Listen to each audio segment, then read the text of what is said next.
Welcome, everyone. Welcome to a new edition of Remixing Politics and Culture with me, your host, Pam. I'm a public relations and marketing professional with a passion for social justice, voter advocacy, and culture. And tonight, we're really going to combine the two things, the politics and the culture, with our discussion. We are first going to delve into the Sean P. Diddy Combs trial and verdict and its impact on our culture and what it means to live in a celebrity centric society. Then we're going to pivot and we're going to focus on that big, ugly bill that the man who occupies the White House managed to convince his cult legislators to vote against their constituents' best interest. So, with us tonight, I have someone that we're all very familiar with, Renee Shaw. I'll bring her up on stage now. Renee is a woman of many, many talents. She is a strong voice in politics in the Democratic Party. She now has moved back from Texas, where she ran for public office. She lives in her hometown of New York City. And while residing in Texas, I did say that she ran for public office. Renee is a graduate of Columbia University. She is a strong health advocate, particularly in Black maternal health. She is a licensed doula. She is a superwoman and supermom of triplet 7-year-olds. So she is a busy woman, and always doing great things in the community and a political activist. Welcome back to the show, Renee. Thank you for having me, Pam. It's a pleasure to be here with you. Always. And next up, I have a dear friend of mine that has never been on the show before, the Reverend Carl W. Kinney II. Carl is an award-winning journalist, educator, minister, and author based in Durham, North Carolina. Carl is an assistant professor at the University of Chapel Hill's Hussman School of Journalism and Media, where he leads the Durham Voice, which is a community journalism project. A former pastor and social justice advocate, Carl writes on issues of race, faith, and equity, with bylines in the Washington Post, Sojourners, and the News and Observer. Carl is also the author of 4 books and the co-producer of an upcoming documentary, God of the Oppressed. That sounds really good, Carl. Mm. Welcome to the show, my friend. Well, thank you, and good to meet you, Renee. Yeah. Yeah. And listen, I think Shauna might join us later. She wasn't feeling really well, and so she was looking for the link to sign on. So if she comes on, we will definitely add her. Okay, we have hello, Dawn Daily Mac. Hey, good to see you. All right. So guys, let's just get right into this. Like I said, we're going to start our conversation with the Diddy trial and verdict. I have I love pop culture. I guess most people will know that. So I have been following this Diddy debacle since the beginning of the whole thing, way before traditional media followed suit. I followed these vloggers in particular on YouTube. One in particular, Tisa Tells, who has since, because of her coverage, she's been on Nancy Grace, ABC News, Nightline, and the whole bit, because she had done some really good investigative journalism on it. So I had first heard rumblings about this some time ago. And Carl, you wrote something on Facebook, Mm-hmm. Yeah. Facebook post that about the Diddy verdict, and because it didn't fully, I personally don't think that the Diddy verdict fully acknowledged his victims and what they had actually gone through. Yeah. And would you mind reading to us? Yeah. I'll read it, and if you want me to share the reasoning for writing, I can do that later. But I'll just read this post from 4 days ago. Today, I agree with women, and especially Black women, who are brutalized, raped, and treated like toys for the pleasure of men. I rebuke the notion that they deserve mistreatment after overcoming the deep scars that kept them weeping and running in silence.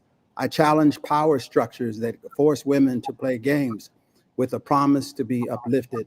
I stand with women who are manipulated into believing there is no other way. This is what people of faith mean when stating, we wrestle not against flesh and blood, but powers and principalities in high places. I believe the tears of women weeping in public. I stand against the assumption that sex play is just play. I stand with Bathsheba, who overcame the rape of King David. I stand with Dinah, the daughter of Jacob, who was raped by Shechem. I rebuke Amnon, who raped Tamar, his half sister. I reject the brutal gang rape of the Levite concubine that sparked a civil war. What Diddy did is not new, but I stand with the prophetic witnesses of yesterday and today, crying woe unto you who abuse women. All right. That is powerful. And I remember reposting it on my page and getting quite a few people responding to it. Tell us why you wrote it.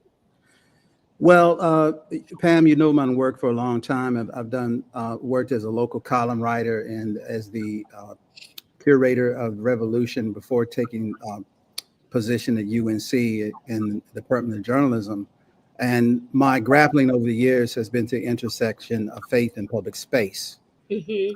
So whenever I look at an issue, I think of it both in terms of the racial components and also the theological. Mm-hmm. And so I was extremely bothered by the rhetoric that I was reading on Facebook, especially from men who failed to recognize how the brutal actions that led to the decision to prosecute go deeper than the question of guilt and innocence. There are moral issues, there are ethical issues.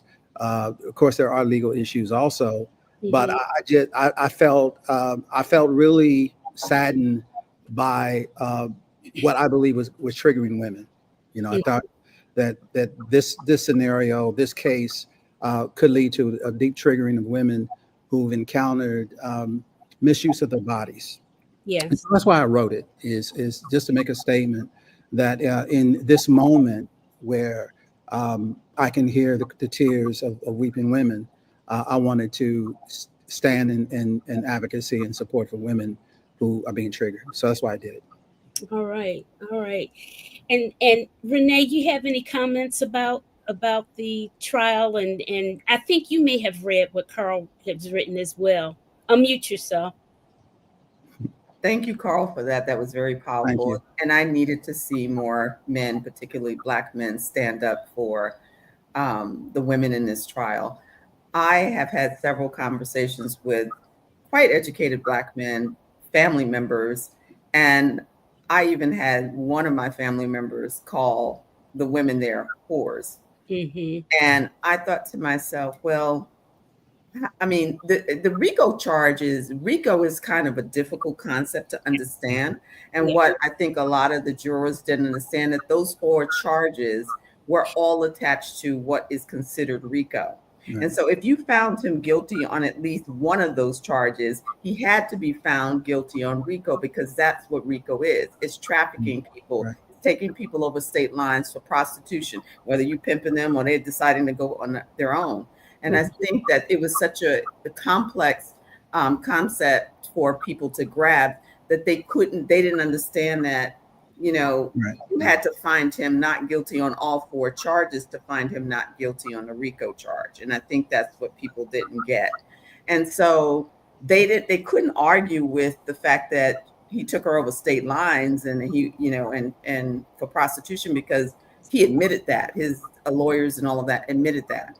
But what they weren't understanding is admitting that is also saying that this should be a RICO charge. Right. And so I felt some kind of way about how I didn't blame the jurors. I didn't feel that kind of way. I felt bad about my conversations afterwards with people of color particularly men, that just denigrated these women. Well, she agreed to it. She texted him and said, I want to participate. But what they don't understand is what it's like to be a woman in this society who has to navigate the system and be beat down and feel like, in order to save my life, I may have to do some things. I have to pretend like I really like this. I'm going to fall into play to survive. And if you saw that beating that she took, that was caught on video, do you think that was the only time and the first time he ever beat her like that? No. Absolutely not. You imagine what he did behind closed doors after that video was over and he dragged her back into the room. Right. I mean, I've been a victim of violence, so I understand the trauma of what it's like to just give up yourself because you want to live, not in that moment. So you might do some things and say some things. So and I don't think men get it. They don't understand that because they picture themselves that I would never do that. But you've never been in a female space where your livelihood, your children, your finances, everything depends on a particular man. So that's what I got to say. Thank you, Carl, for that, though. Thank you. Yeah. Thank you. Well, listen, Shauna has made it to the room. Shauna, I'm so glad that you're feeling well enough to come. Thank you. Thank you. Can you hear me? Yes, I can hear you. Great. Introduce you. This is Shauna Briley. She's has 30 years working with the DoD in IT and cybersecurity. So you guys can see we always have a real interesting mix of people with various talents. And she's earned multiple cybersecurity certifications and what have you. And she holds multiple awards for her work and technical documentation, and she is a U.S. Army veteran and currently developing a program that will teach cybersecurity skills to homeless minorities. So we are so glad to have you here, Shauna. And I'm just going to let you dive right into. You may have heard Carl read his piece that he wrote, and I did post it on my Facebook page that he wrote about the Diddy situation and about women. What are your commentary about the trial and the verdict, Shauna? I didn't hear that part, but I did hear what Renee said, but I did read what you emailed that Carl said. Uh-huh. I was very, that resonated very well with me, Carl. It really did. The misogyny aspect of this is absolutely astounding, especially from the Black community. Mm-hmm. I find myself having to get off of social media in order to take a mental break from it. Yes. Because I'm flabbergasted. Yeah. How in the world do we not understand domestic violence? She still is a domestic violence victim. It's the exact same. Just because they weren't married, to me, she still couldn't get out of it. That is a powerful man. He holds it. Even to this day, she's afraid for him to get out of jail because he has that kind of power to ruin her life or even to take her life in some type of way, because we all can, we all have our conspiracy theories about what happened to Kim Porter, those other rappers, things like that, like Biggie. Let's not even get into that, So let's not pretend. And then you have the celebrities that are jumping on board saying, hey, Cassie, we don't feel sorry for you. And I was like, what? Like, how in the world do you not feel something for this girl? Because to me, she still looks like a little girl. You can see the little girl in Cassie Steele that fears this man.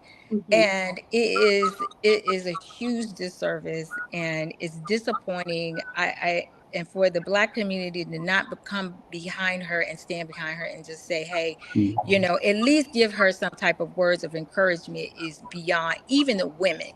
Right. Even the women, how disappointing for the women to not stand up and say, wow, guys, like, but you know what? It's becoming it's becoming a norm, for us to not stand together. And Like I said, I have to take a break from it. And Pam, I know you do sometimes too.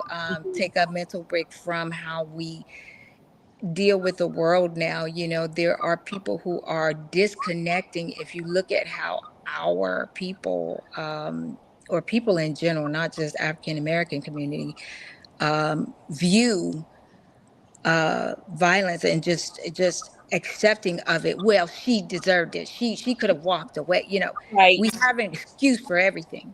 Right. I could go on, but I'm going to cut it off. Yeah. Yeah. But Yeah. There- there- there's a part of this for me that plays like it's victimized by the tools of white supremacy. Mm-hmm. Um, it feels like what the master used to do to the black woman. It feels like the black man who has access to power and money can treat a woman like property, Mm-hmm. and it feels like an endorsement of that kind of power structure. mm-hmm, mm-hmm, And for me, I think the thing that troubles me the most, or one of the things that troubles me the most, is that we fall into that. We fall into accepting that if you if you're a billionaire or a multimillionaire, you have the right to treat a woman like the property and to use her body as a toy.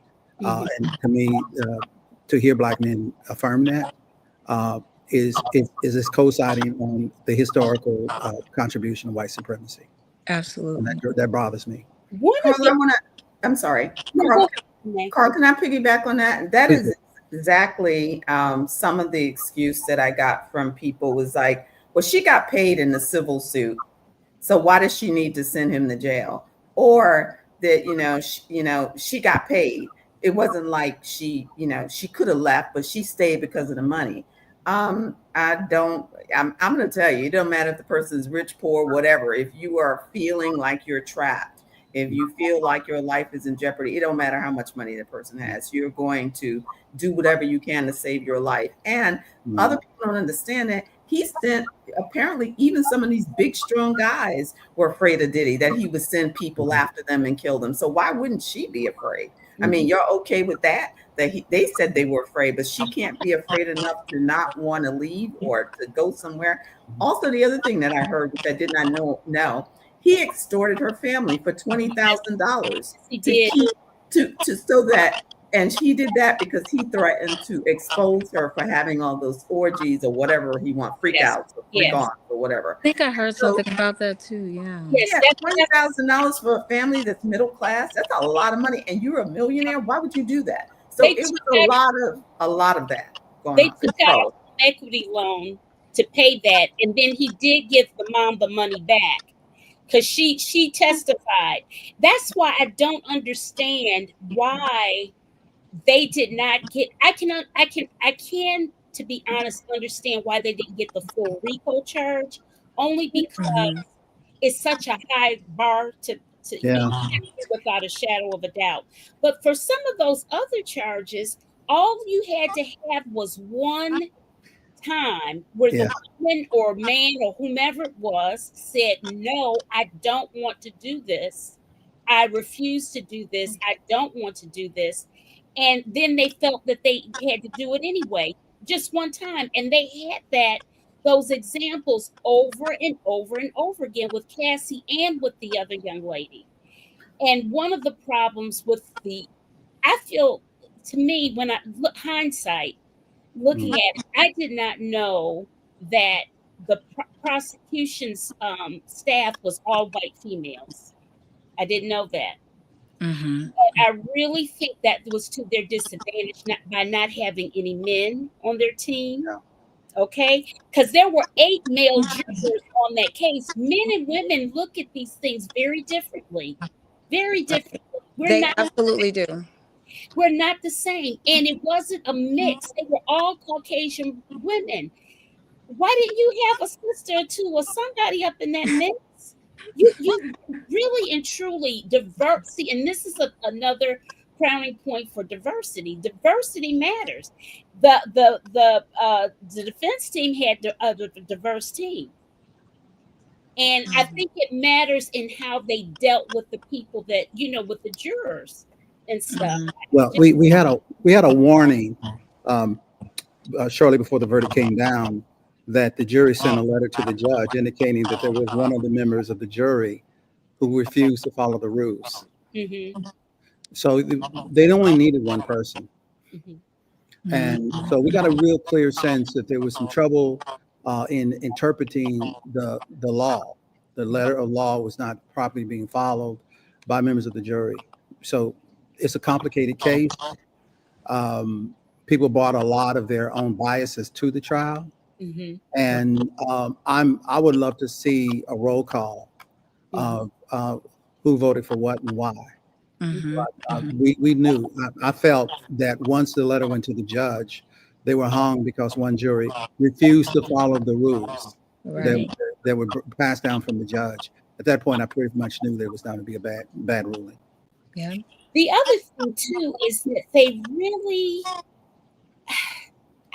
I just think that we really didn't. They rushed it. I felt it was very rushed because it was at the holiday, and I don't It took understand. no time at all. And why wasn't the jury sequestered? They should have been sequestered. I don't care. They should have been sequestered. It's too big of a trial. It's too much with social media now. It's just too much. They should have been sequestered.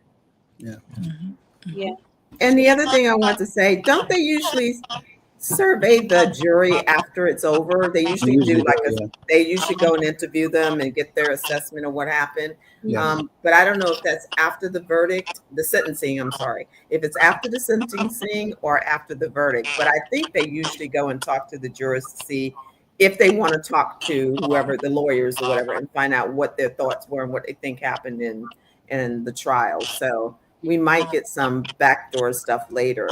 I think you will because we still have a guilty The charge. sentencing. And so we got to have the judge is going to rule. My suspicion is the judge is going to pass down the maximum available That's what I under that the ruling. The guilty. Right. They're predicting somewhere near 2 years, 18 months, 2 years, something to that extent. Yeah, and I'm thinking it's more like 5. I've heard between Is it 5 to 6. 5? Oh, okay. There's a I possibility think it's of more 5 to 6. like 5 they're going to go for. I think they're going to You go. think you think they're gonna give him the full 5 though, or Well, that even well, if they the give full- him the 5, full will he is 10. serve the full 5? Well, the fact full, that the full is 10, Mm-hmm. yeah, the fact that the judge wouldn't give him bail right? and the reasoning for that decision Mm-hmm. being Violent. that he's violent. I was sensing the fear of retaliation Mm-hmm. from the judge. Mm-hmm. So I think this judge is going to come down pretty heavy. I do too. You and Zach asked the question, why wasn't he charged with domestic violence? Because that would have been a state charge, and it was in the limitation had run out for state charges, so they couldn't charge him with domestic violence. And that was also some of the arguments I was hearing from some of the brothers. That was domestic violence. That wasn't RICO. Violence. Yeah. But my thing is, but unfortunately for Fed charges, that's not you can't charge domestic violence. So the only way they could go after him was the RICO charge and the fact that he was taking her and other people over state lines for supposedly sexual acts or whatever against their will. So that's what they had, and that's what they went with. I think you're right. I think they should have had a more diverse team. I think they could have connected RICO with the other 4 charges a little bit better so people understood. I mean, and 7 weeks is a long time. Mm-hmm. That was the other thing. I would have probably put Cassie on last, so she left the most impression on the jury. They couldn't, Renee, because Cassie was 8.5 months pregnant. She's about to have that baby. Right. But I get that. But then the other thing what you could have done is taken her statement. You know, when somebody's on their deathbed or something like that, you can do that and put it on at the end, because they forgot about her. It was 7 weeks, and then they put her on at the beginning, and then and they kind of forgot about her. They didn't think about her at that point. I don't know why they didn't interview some more of his lieutenants, like the main woman who made $600,000 a year, orchestrating all of his freak off plans and getting all of the details of his life together. They called her KK. I don't understand why she wasn't subpoenaed. You see what I'm saying? They didn't connect the dots well enough to me.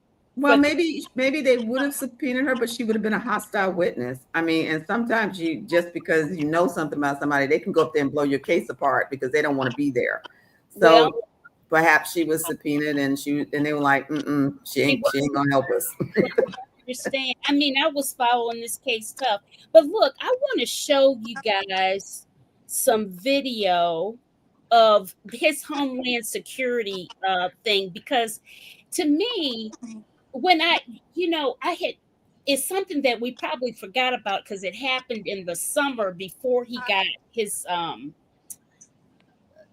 before everything went down. And I'm going to show you this because it is so interesting to me that, okay, hold on. There it is. Homeland Security. Okay. I was shocked. I was taken back. I was really shocked. I mean, I never even expected this to happen. More people coming out. Who's this guy? Yeah, they're all kind of dressed alike. Definitely shocking and hectic out here in Holmby Hills at one of Sean Diddy Combs' homes. We were first on scene as it all unfolded. We came right in the middle of the convoy of about 40 undercover law enforcement vehicles before they even put up the crime scene tape. The Department of Homeland Security making a big bust, officers say, in connection to a sex trafficking investigation. While it was all happening, investigators were also raiding his home in Miami. Homeland Security has not yet released details or named Diddy as the focus of the investigation. The 20-year-old Ryan Mendelson, he's lived nearby his whole life, and he often visits his best friend just a few doors down. But I've seen maybe once a week girls lingering outside. I drive by a lot, and I see that a lot of girls, maybe 5 or 6 girls outside. Some leaving, some not, some going in, black Suburbans. Never know. I never thought anything of it, but now this is crazy. I mean, as we broke word on scene and from Skyfox, Mapleton Drive near Sunset and Beverly Glen became a madhouse. And as more Bearcats and undercover cops pulled in, so did the swarms of onlookers, even a celebrity tour bus. We all have to keep our minds open to what's going on here. And well, this is from Brooklyn, though. Leave Puffy alone, man. Y'all crazy. Okay.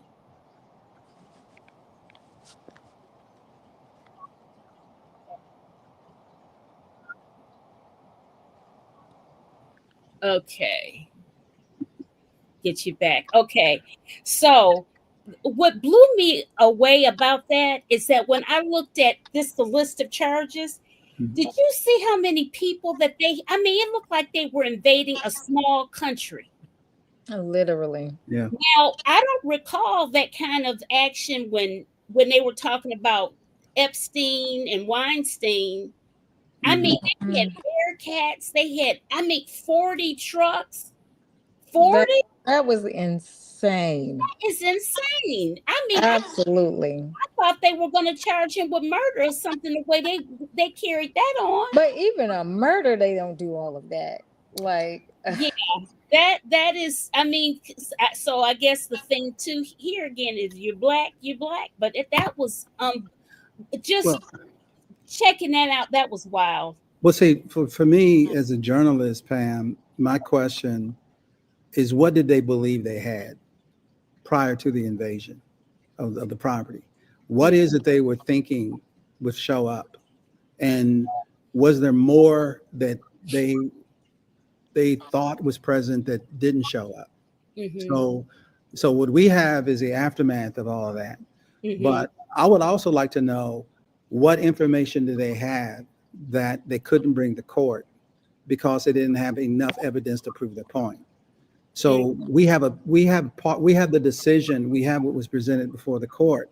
Mm-hmm. But my question as a journalist would go deeper into, I want to know what they thought they had. And my suspicion is that they probably thought they had some pretty nasty stuff, and it could even be related to murder.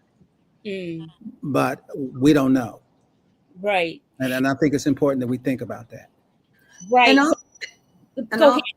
sorry. Thank you, Pam. I also think that they did this to Waco too, because I think they took this on as if he has a compound, remember he supposedly he was sex trafficking and he had this posse and enterprise. So they weren't going to take any chances because he has a sprawling estate. They did the same thing with Waco because they had heard some stuff and they were not going to go in there and have officers die. So they did the maximum. So I could see them going in there like that to him. And I don't think it was just because he was black, because Waco, they did a lot of stuff too. So I think that was the mindset going in. So you think they were thinking there were probably some locked up women? Maybe that, or even they don't know what people on his property, who has guns, who doesn't. Diddy supposedly had a lot of guns and stuff like that. Yeah, it looked like overkill, but then if some officers had died, then it would have been like, well, why didn't you bring in 40 trucks? You know, it would have been that spin too. You know, you made me think with that one too, because I didn't even think about that, because that with that amount of resources, they definitely didn't even bring out all of the things that they were looking for, because most certainly you weren't just looking for sex trafficking and things like that. You were looking for something way more than just something different. Absolutely. I didn't even think about it. Like, I was like, why were for Diddy? Like, they weren't looking for baby oil. You made me, I was, I was like, when I first saw that, I'm like, take that. Like, what exactly does he have going on? You know, I mean, for domestic violence, yes, he deserves to, and his freaky shows, but I had no idea why the amount of resources. So yes, Carl, absolutely. There's some things that have not been mentioned. You made me think with that one, because it really did. And I would really like to know. I'm going to throw some fat in the fire. Do you think Trumpster is going to pardon him? You know that actually it is definitely within his. You took the words out of my mouth. We're gonna get into that. Absolutely, their pathologies are very similar. It is so. I mean, they're both narcissists. They both feel that they're the kings of whatever I want, I get. But they are. I mean, and it's so bizarre when you think about it. You know, they're two different vibes, but yet they're not. You know, they're the same. But the thing is that Diddy did campaign against Trump. Yeah, he did. Yeah. I don't remember that one, but yeah. Okay, that's okay. 2016 he did. He did. Yeah. He probably wouldn't do it now.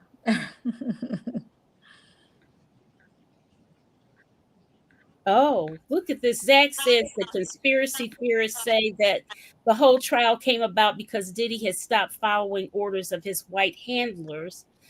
The raid on his home and all the lewd talk was solely to embarrass him and damage his reputation. I don't. Well, it depends on what the white handlers were expecting of him. What did they want? I don't know. I don't want to take away his agency in this whole situation. I think he, I don't want to blame it on the white man. Yeah. I think that this, and we forget who his daddy was. Yeah, his daddy was bad.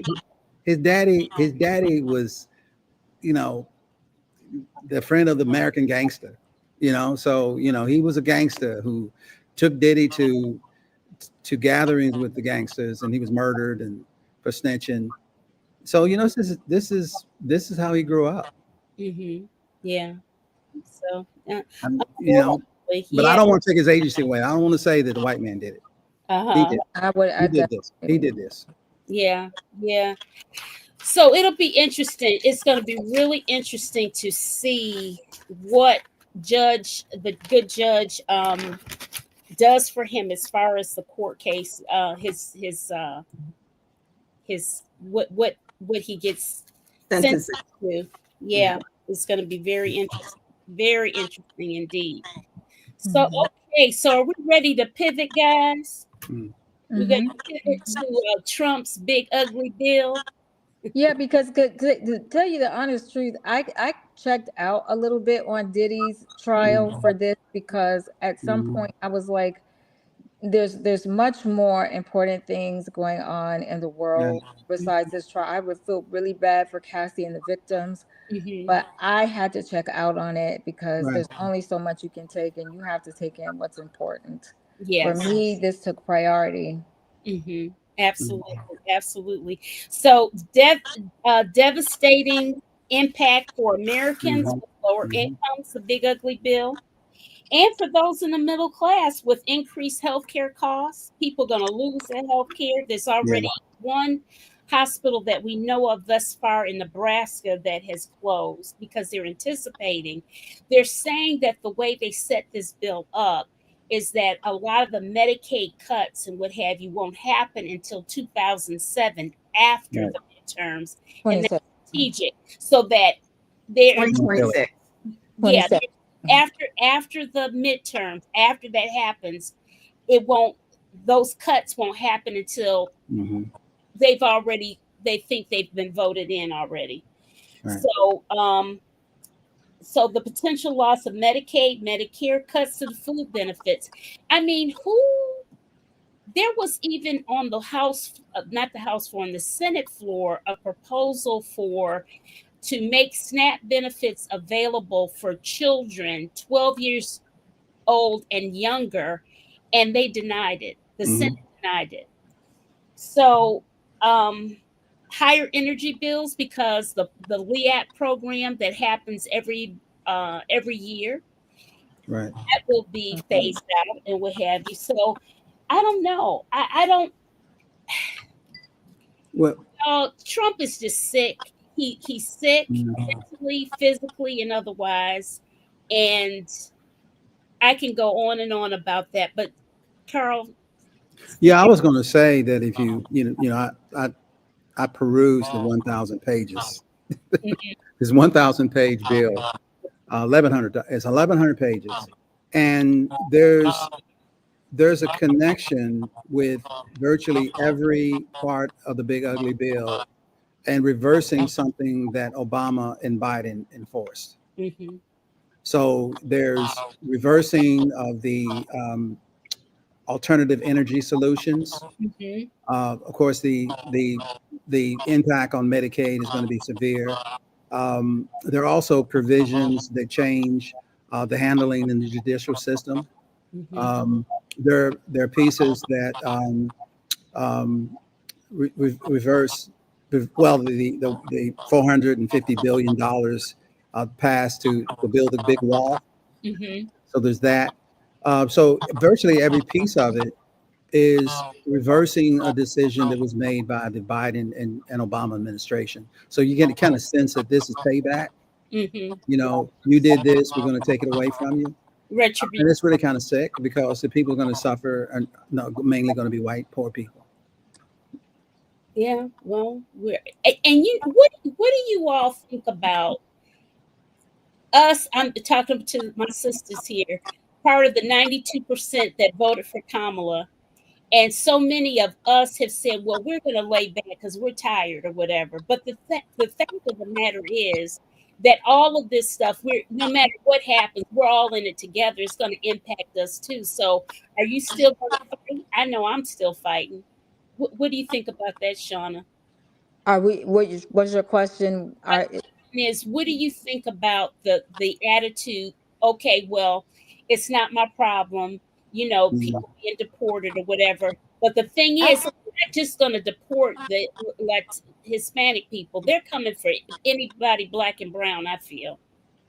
It actually is going to affect absolutely everyone. I feel like it's going to affect Caucasians as well. Mhm. People being deported in this manner is Mhm. going to affect everyone. And I can honestly tell you, there are a lot of white people that don't agree with this nonsense. They don't. And with the way that he's handling things, it is detrimental to absolutely all of us. And the people that are agreeing with this is the most demonic thing I have ever seen in my entire life. And to build what is called a alligator Alcatraz looking concentration camp thing, Yeah. kidnapping people off of the street. Are Yeah. we still fighting? Absolutely, absolutely. For us to stop even talking about it, getting the word out is, to me, unfathomable. You have to keep doing something, because I know a lot of us are checking out for our mental health. I know a lot of people who say, hey, I don't even watch the news. For me, it's not an option, because almost, Pam, and I don't know the other two of you as much as I know Pam, because we've communicated a little bit, but if you miss a day, you've missed something important. I know. Yes. And not just something important in the way of, oh, this happened and that happened. It's something important that affects you as an individual, right? Mm-hmm. So, in the next few years, Mm-hmm. we will wake up and not be able to take care of ourselves. And that's why I wanted to start a homeless program, because I am, deathly afraid of being homeless. Yeah. And then you talk about having, our benefits be cut in the way that they're going to be, Yeah. having our nursing. What did I hear the other day? Is it 1 in 4 nursing homes will be closed Yeah. in 2026? What people don't understand is that Where are they gonna go? it's tied to long-term health care, to your Right. long-term health care as you age. It's not all because they only push Medicare. They teach us Medicare, A, B, and C, sign up and that kind of thing. But it's Medicaid that pays for the long-term care Yeah. and homes and stuff. And Right.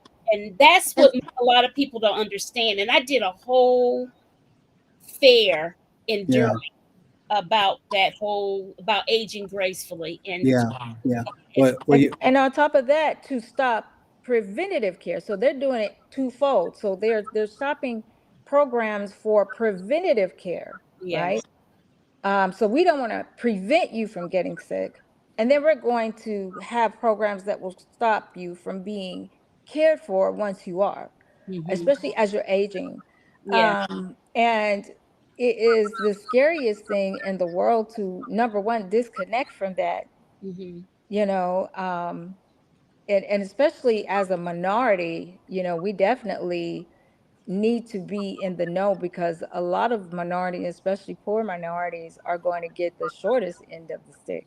Right. So you cannot disconnect from that. You need to know what's going on in your life, because you can disconnect, but you're going to wake up one day and not know what to do with your life, or where to go, or how to survive. Mm-hmm. Carl, what were you gonna say? yeah, I had a question for Renee, because of your work as a doula. How is this bill impacting uh, Black women in maternal health? Oh, wow. How it's going to impact is because clients don't pay doulas, agencies do. Like, so we get funding grants from the government. We use Medicaid insurance and stuff like that to pay for client services. So any client that I've had as a doula never paid me anything out of their pocket. It was always paid through an organization or an agency. So that's going to have a serious impact. Now, I must say that I'm in New York City, so it's a little bit different for us because New York City has money. So they'll step in where they can, and private organizations here in New York City will step in and fill that gap for paying for some of the services or funding some of the programs. So it's a little bit different in New York City. But if I were a doula in a rural area, it would be shut down. There's no way you could do it. I mean, it just wouldn't happen. But I did want to go back to Pam. Thank you for asking me that, Carl. I did want to go back to Pam's question about what women. 1 second, Carl, Go mute ahead. him for a second. Okay. I'm telling Carl to mute himself. Oh, How okay. to do that? Okay. Oh, it is. Okay. Okay, so I do want to go back to with your first question, Pam, about Black women checking out. Black women haven't checked out. We're just fighting in a different way. We refuse to go lay our bodies down on the line any longer. We're just not going to do it. It's time for white people to pick up that mantle because this is their doing. So they're going to need to go ahead and pick up the mantle and lay down their bodies now. Black women's bodies have always been used by this country to advance everybody else but ourselves. And so we're not doing it anymore. We're done. This is how I feel, and this is, my posse and my tribe is saying, we'll step in when we need to. If we need to go march, we'll go march later. We'll start marching when the midterms come, because we know we got to get some changes going on. But we're not going to go lay our lives down now, because that's what Trump is looking for. He's looking for Black bodies out there so that he can implement martial law all over the country. White people shouldn't want us out there. They should be like, thank you for saying. I know my white allies don't. They're like, you sit down, I got this. I'm going to the marches. I'm going to, the King's parades and this and that. You stay home, stay safe, take care of your babies. I got this. And that's what I'm hearing with all my white allies, my tribe. So, and my tribe is diverse. We have a lot of strong white women who are doing the most. They're laying down in the street. So we need to sit down and relax for a minute. And they need to carry this. This is their water to carry for now. Carl, you can unmute. I thought it was your thing. You're blaming me for the noise. That's how you're going to treat the brother tonight. I'm getting blamed for the noise. I did want to add, because of the circumstances of my day, my mom was rushed to the hospital. Again, she's 89 years old. She is a recipient of pretty good insurance along with Medicare. And I grieve the provision within Kamala's platform that would have supported caregivers, because of the impact on my life in managing an 89-year-old mother as a single man with a full-time job in a newspaper to run, and everything else I try to do. It's taking a real toll on my life. And so when we talk about, and the reason I raise it, when we talk about bowing out for the moment because our capacity to fight is being drained, and I think there's a time when you have to do that. You have to recognize that there's too much going on, and you got to do something different. And the truth of the matter is, Black women have been carrying us for a long time. And by us, I mean the whole damn country. So, but we got some serious concerns on this table right now that are crippling. My mama said something at the hospital, but before I had to leave the hospital to come to my Durham office here. And what she said, I want a social worker because I'm tired of this, curse word. And I'm ready to get out of here, because it's too much on you, too much on me. There's this sense of just giving up, knowing that, and my knowing that the resources aren't there for her to effectively do what she wants to do, which is get out of my house. Okay. And that's a loving thing for her to say that, because getting out of my house is not because her son doesn't love her. Getting out of my house is so that her son can have a life again. And so I'm putting it on the table because we got to humanize. Yes. We got to humanize these conversations. These are not just policies. These are people that are being juggled around like they don't matter. Right. We're being juggled. Human lives. Being policies that are impacting real people's lives. And so I just want to put that out there. And my mama's an 89-year-old Black woman, born in 1936. It's been a good part of her life not being able to vote. We got to put that on the table too. What it meant to not be able to vote. Right. That's right. Zach had another comment in here. He said the Republicans made the face of poverty Black and brown, let's say that, to make it easier to destroy the safety net, but they are about to learn the truth. Yes, a whole lot of people are gonna fool around and find out real quick. And I think they're already doing that.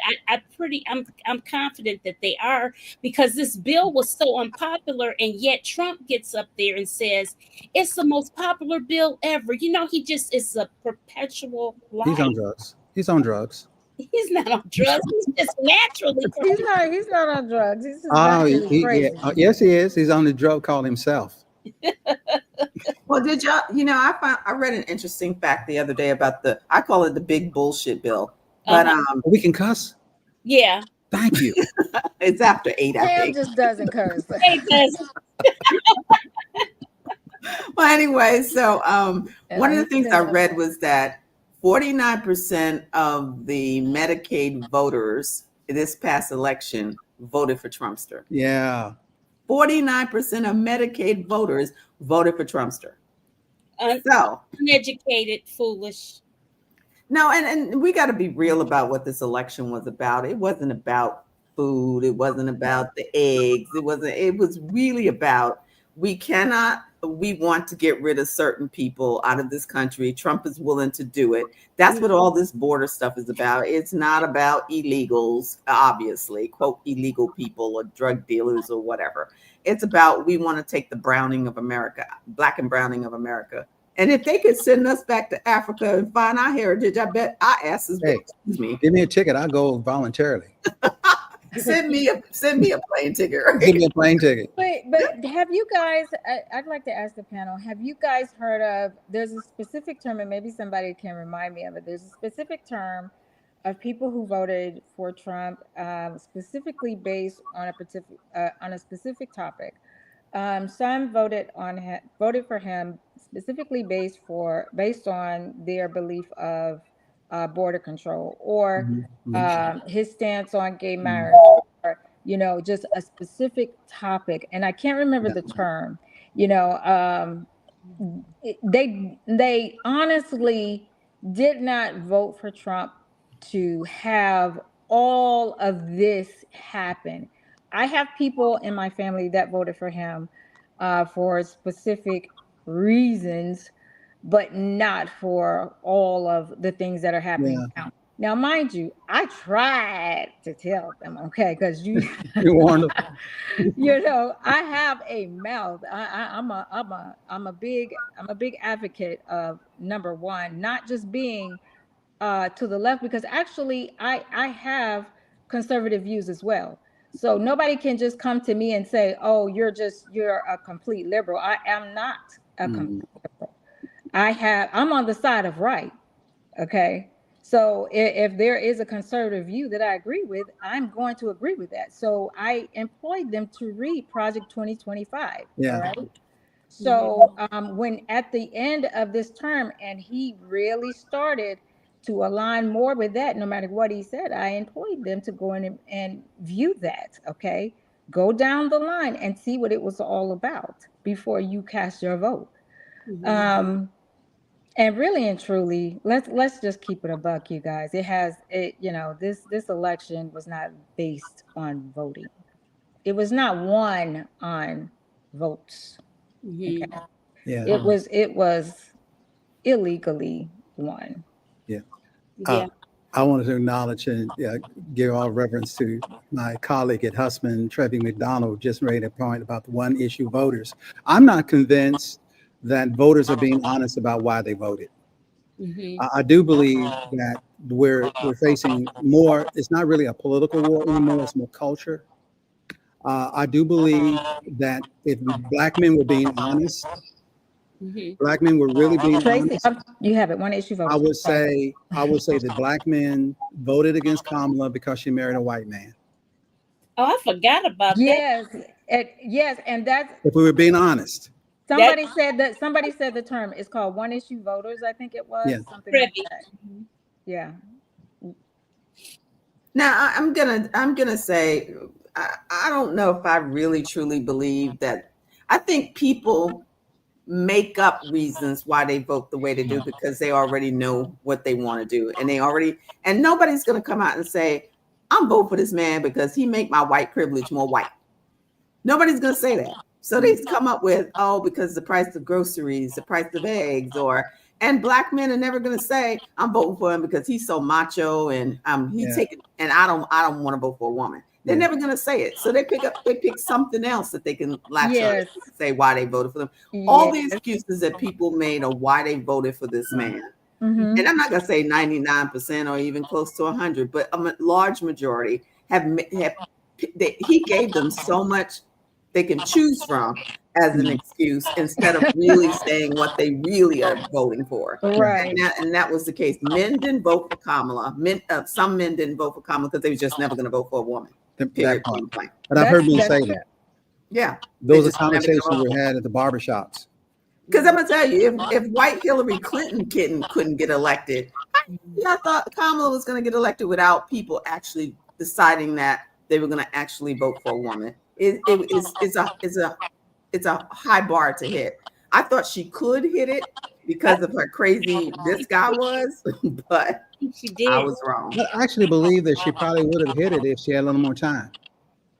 I think I really do. I believe that the short time frame limited her ability to win the election. I think what the plan was, I think Biden never intended to complete his second term. I think he thought, I can get over the hump because surely nobody's going to vote for this crazy guy. And they saw all the wonderful things and how I pulled them out of COVID. So I'm going to probably win this. They'll vote for me quicker than they'll vote for her. And then he was going to probably step down after year 1 or 2 and give it to her. And it would have been a lot easier to get our first Black female president. And then after that, for re-election, it might have been smoother if she had done a lot of stuff. That's what I really think the plan was. But that's my own little personal theory. That's an interesting theory. Mm-hmm. Listen to this. If Trump told his brother to let his son die because he didn't want to pay the insurance, what does he think about you? I forget what brother that is. That's true. I've never heard pilot, that one. The one that was a pilot? Yeah. Who has a daughter who's anti-Trump? Yeah. The professor? Dad. Yeah. Pilot brother. Yeah. Yeah. Wow. Yeah, this man he's all about himself. And the thing is, what really ticks me off about him is that if you get everything you want, but you're still not happy, at least be damn happy. He can't be because he's a you got everything you want. I want to see some joy. Go celebrate something. No, because the goal is to be the most dictator of the dictators, the best dictator of the dictators. He wants to be better than Hitler. He wants to be, as you can see, we are, slowly climbing into, being a communist country. During COVID, and we had to start working from home. For some odd reason, I got hooked on watching these YouTube videos, and once you get your algorithm going, it just started rolling through, life in Korea, life in Russia. I don't know why. YouTube.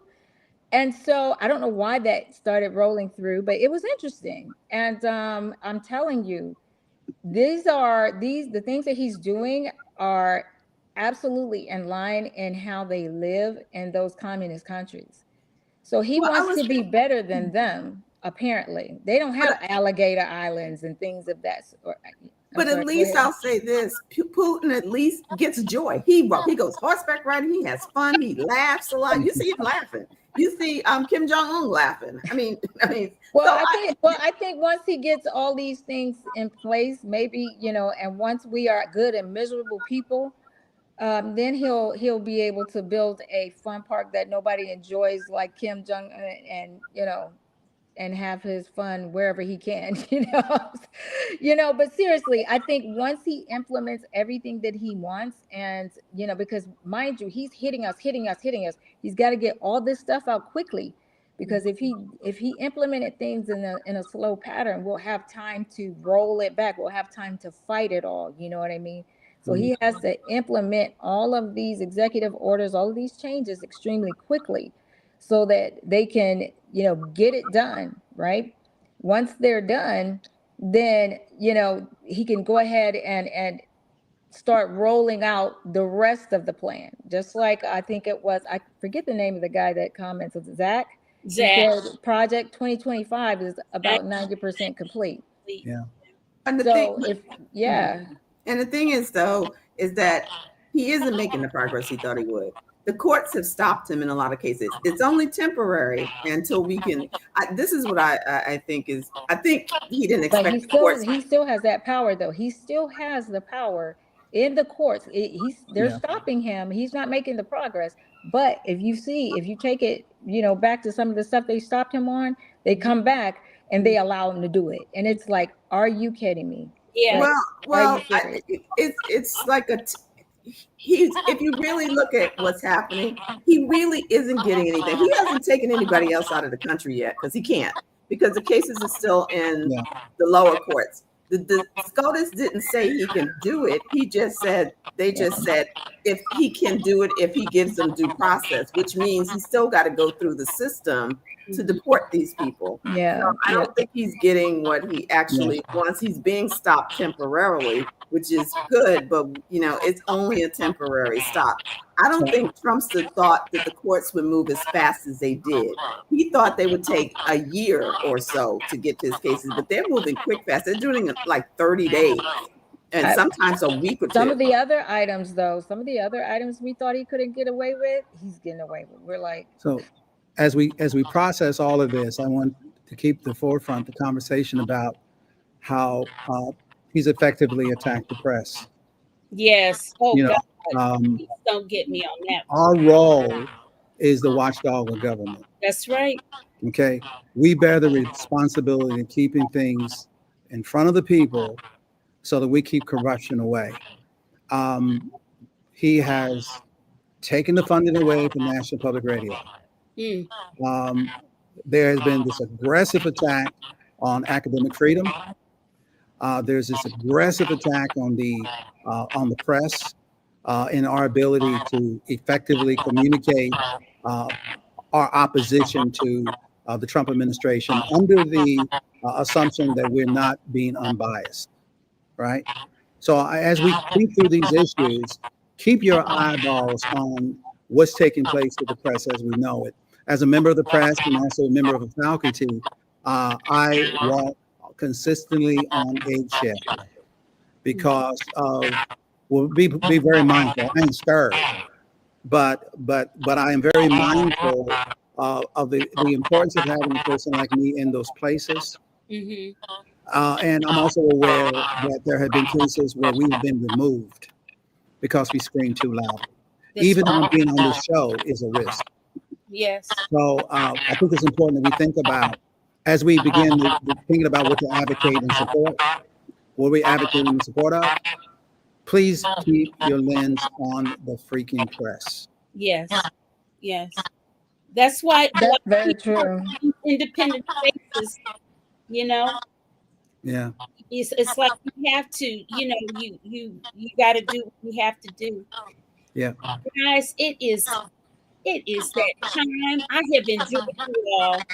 Is there an after party? Because we're not done. No, we're not done. Okay. We're not done. Thank you. We can always do a part 2, okay? But I have enjoyed you all so much. I thank our listeners for you guys, all you guys chiming in and stuff. Hit that like button. Please visit my YouTube channel and subscribe, please, please, please. I stream this on Facebook, LinkedIn, and YouTube because YouTube is a beast to grow. The only problem is that when you're on all of those things, people will go to the easiest one, and it's always Facebook. So anyway, so thumbs up, guys. And thank you for doing this. Thank you for inviting. Thank you, ladies. Good to meet you. Thank you. Yeah, nice to meet you. Thank you, Pam. You guys are so into it. I learned a lot from you guys today. Oh, same here. Nice to meet you, Shauna. Nice to meet you. Good night. Good night, everyone. Bye. Good night.